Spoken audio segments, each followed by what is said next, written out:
Hey, okay. So, maybe just some context. So, my brother doesn't live in the country, and he gets all moved. My sister, moved. So she's not in Gauteng, and my bestie moved. She's not in South Africa either. So like over the past few weeks, really, I've been getting a lot of questions around, like, Katie, are you okay? Are you surviving? Type of thing. And the other day, a friend of mine, what's it called, Katie? I love you, Katie. A friend of mine asked me, she asked me, she was like, oh, aren't you lonely and all that stuff, whatever. And it really just, it was easy to answer her, but I really thought to maybe just kind of put it out there because I think it's a very important distinction needs to be made. So where I am at the moment in my life, like, I'm aware that I'm alone in the sense of, there's just me, but I'm not lonely.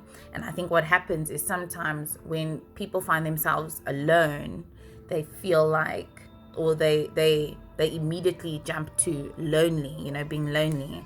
I think the being lonely and being alone are two very different things, and it's important to take note of that distinction, because when you are, I know some people have said it, many people actually have said it, you can be in a crowd of people and still be lonely. I think lonely speaks a lot more to the emotional, like, are we full? Are we full?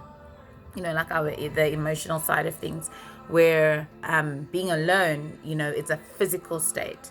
And yes, there are times where both of those things come together, but it's not always. And I think we should be careful that, because what happens is when we feel lonely, we're actually a lot more vulnerable to accept nonsense from people, just because we don't want to be alone, you know.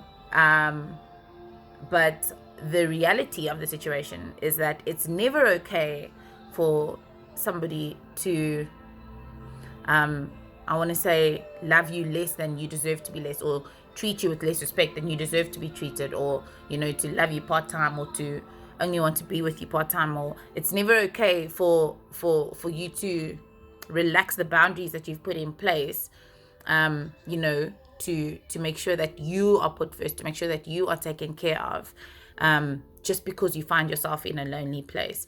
And when, yeah, it's difficult, because being lonely is really hard, but at the same time, there's so much to learn in lonely seasons. That's another video, we won't go into that. Well, that's another conversation. Let me not just assume video, but it's another conversation. Let's not go into that. But I think it's important to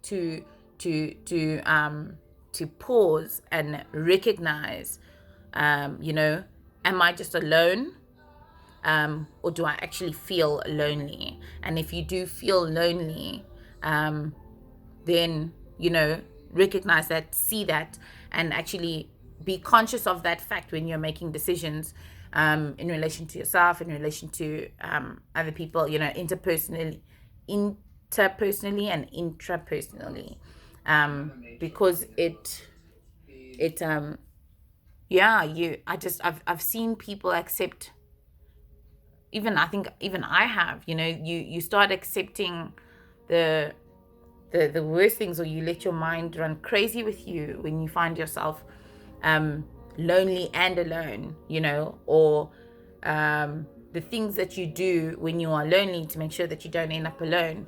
But sometimes it's in the quiet moments of being lonely that it's actually great to be alone, and it just allows you to kind of just reflect and see, okay, well, where to from here and how to from here. So as we enter the weekend, I really do just kind of want to encourage you that if you do find yourself alone, then enjoy the time. I don't know about you, it's not often that I get to be alone, so enjoy the time, but be conscious of what you're doing with that time.